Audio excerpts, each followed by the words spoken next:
Everyone, welcome back to my channel. दोस्तों, प्रस्तुत है आज की ब्रेकिंग न्यूज। परिषदीय विद्यालय में घुसकर शिक्षिका से छेड़खानी, शिक्षा मित्रों के मानदेय में हो सकती है भारी बढ़ोतरी। छात्रों को लेकर बाबा के पास चली गई शिक्षिका।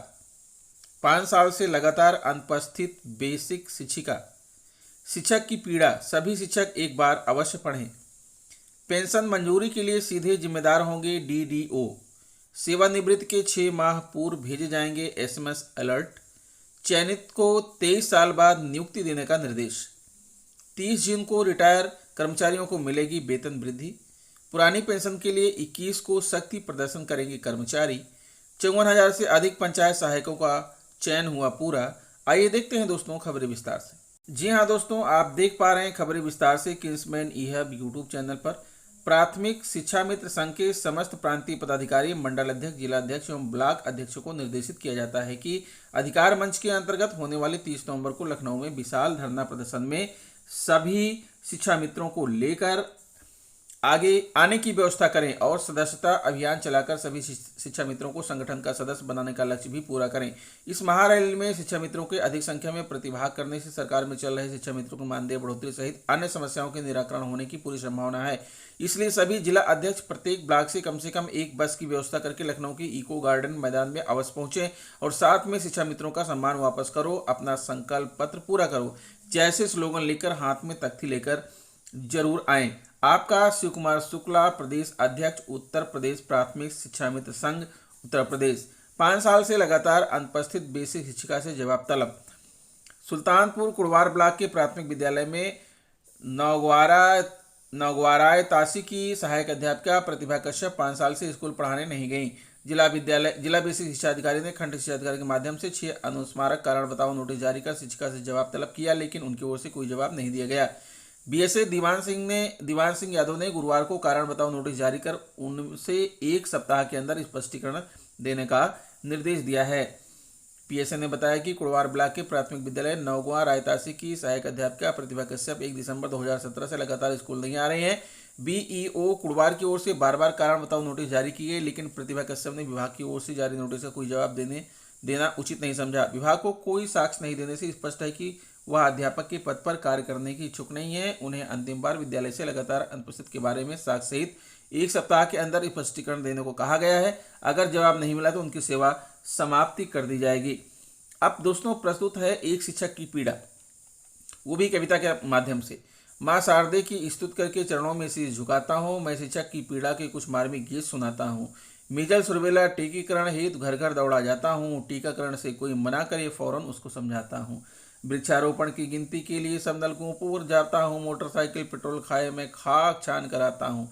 जंगलों में नलकूप लगे टीकड़ बबूलों से पाला है, मैं अभागा शिक्षक हूँ, पैसे का निकलता रोज दिवाला है। जियो टैगिंग समझाने को सब विद्यालय में जाना होता, कभी शांत से रहता हूँ, कभी मजबूरी में आपक होता। कभी सिंचाई विभाग में दौड़ाया, सभी वन विभाग में लगा दिया, जब चाहा जैसा उल्टा सीधी जगह मुझको भगा दिया। यह सब काम मैं विद्यालय के अतिरिक्त समय में करता हूँ, यह पीड़ा मैं किससे बांटूं, बस अपनी मौत चाहता हूँ। यह समय भी गुजर जाएगा, कभी तो आप शांति होगी, परिवर्तन है प्रकृति का नियम, निश्चित अब क्रांति होगी।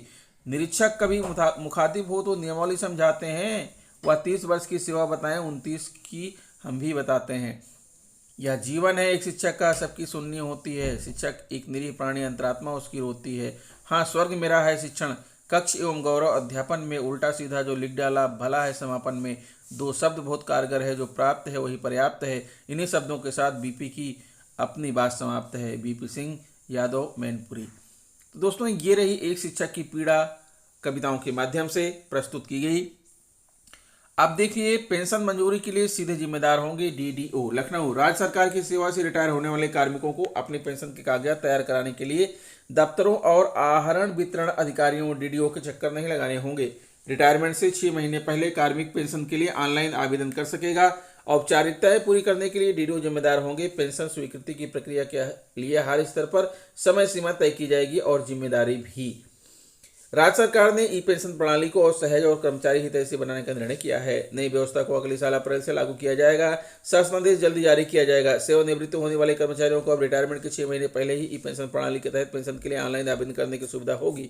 सचिव वित्त संजय कुमार ने बताया कि प्रस्तावित नई व्यवस्था के तहत कर्मचारी के सेवानिवृत्ति के 6 महीने पहले डीडीओ डाटाबेस भरवाएंगे। संबंधित सामग्री ई पेंशन प्रणाली को और सहज बनाएगी। सरकार अप्रैल से लागू होगी नई व्यवस्था, हर स्तर पर तय होगी समय सीमा, जिम्मेदारी। कर्मचारी को सेवानिवृत्ति के 6 माह पूर्व भेजे जाएंगे एसएमएस अलर्ट। लखनऊ सेवानिवृत्ति के 6 माह पूर्व पेंशन के लिए आवेदन की प्रक्रिया पूरी करने के लिए संबंधित कर्मचारी को एसएमएस भेजकर अलर्ट किया जाएगा। इसके बाद कर्मचारी को 15-15 दिन के अंतराल पर एसएमएस अलर्ट तब तक भेजे जाते रहेंगे जब तक वह पेंशन संबंधी कार्यवाही पूरी न कर ले। पेंशन प्रपत्र में अंकित विवरण का सत्यापन डीडीओ को करना होगा। ऑनलाइन भरे गए आवेदन पत्र में अंकित विवरण के सत्यापन के बाद पेंशन प्रपत्र ऑनलाइन पेंशन सिस्टम पर अपडेट कर दिए जाएंगे। इसके आधार पर पेंशन पेमेंट ऑर्डर जारी करने वाले प्राधिकारी परीक्षण के बाद पेंशन भुगतान आदेश ऑनलाइन जारी कर देंगे। इस पूरी प्रक्रिया में विभिन्न चरणों में पेंशनर के मोबाइल पर निर्धारित समय सारणी के अनुसार एसएमएस द्वारा सूचना भेजी जाएगी ताकि पेंशन स्वीकृति की प्रगति की जानकारी मिलती रहे। आवेदन करने से लेकर पेंशन पेमेंट ऑर्डर जारी करने तक के लिए समय सारणी निर्धारित की गई है, जिसका पालन करने के लिए हर स्तर पर जिम्मेदारी तय की जाएगी। यदि कोई प्राधिकारी समय सारणी में निर्धारित समय सीमा के सापेक्ष विलंब करेगा तो उसे और उसके उच्च अधिकारियों को एसएमएस और ईमेल के जरिए अलर्ट भेजे जाएंगे। ऐसे कर्मचारी जिनकी सेवानिवृत्ति में अभी समय बाकी है उनसे संबंधित विवरण का डाटाबेस भी तैयार किया जाएगा ताकि उनकी रिटायरमेंट के समय जरूरी सूचनाएं उपलब्ध रहें।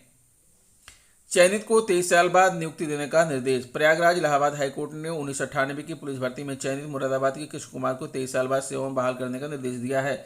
यह आदेश न्यायमूर्ति सरल श्रीवास्तव ने कृष्ण कुमार की याचिका को स्वीकार करते हुए दिया। कोर्ट ने कहा यदि याची फिट ना पाया जाए तो उसे कार्यालय में तैनात किया जाए। एसपी कार्मिक इंचार्ज डीआईजी स्थापना उत्तर प्रदेश ने सत्यापन हलफनामे तथ्य छिपाने के कारण नियुक्ति देने से इनकार कर दिया। कोर्ट के पुनर्विचार के आदेश के बाद भी नियुक्ति नहीं दी गई। कोर्ट ने कहा कि भर्ती के 23 साल बाद विभाग को विचार करने का आदेश देना उचित नहीं है, इसलिए याची को बहाल किया जाए, लेकिन वह बकाया वेतन का हकदार नहीं होगा। याचिका पर अधिवक्ता राजेश यादव ने बहस की। याची 1998 की पुलिस भर्ती में चयनित हुआ था। उसके खिलाफ 1991 में आपराधिक केस दर्ज हुआ था जिसमें वह 1999 में बरी हुआ है। इसकी जानकारी छिपाने के कारण नियुक्ति देने से इनकार कर दिया गया।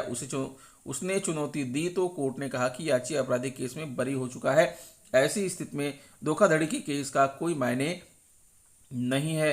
30 जून को रिटायर कर्मचारियों को मिलेगा वेतन वृद्धि का लाभ। 30 जून को रिटायर होने वाले केंद्रीय कर्मियों को एक काल्पनिक वार्षिक वेतन वृद्धि का लाभ मिलेगा। इसी के अनुसार उनकी पेंशन संशोधित की जाएगी। छठे वेतन आयोग के बाद वर्ष में सिर्फ एक बार 1 जुलाई को वार्षिक वेतन वृद्धि की घोषणा की गई। इसकी वजह से 30 जून को रिटायर होने वाले कर्मचारियों की पेंशन निर्धारण में वेतन वृद्धि का लाभ नहीं मिल पाता था, जबकि रिटायरमेंट से पूर्व के वर्ष में वे 1 जुलाई से 30 जून के बीच ड्यूटी करते हैं।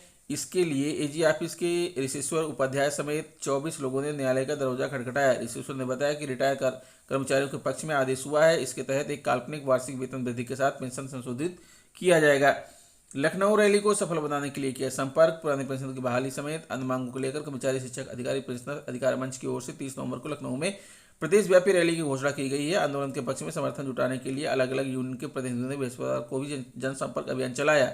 अलग अलग विभागों में जनसंपर्क करने वालों में रामसेवक यादव, हरदेव सिंह, विनोद पांडे, राजेंद्र कुमार त्रिपाठी आदि शामिल रहे। पुरानी पेंशन के लिए धरना सौंपा ज्ञापन। उत्तर प्रदेश चतुर्थ श्रेणी राज्य कर्मचारी महासंघ की ओर से पुरानी पेंशन समेत 15 सूत्री मांगों को लेकर कलेक्टर पर धरना दिया गया।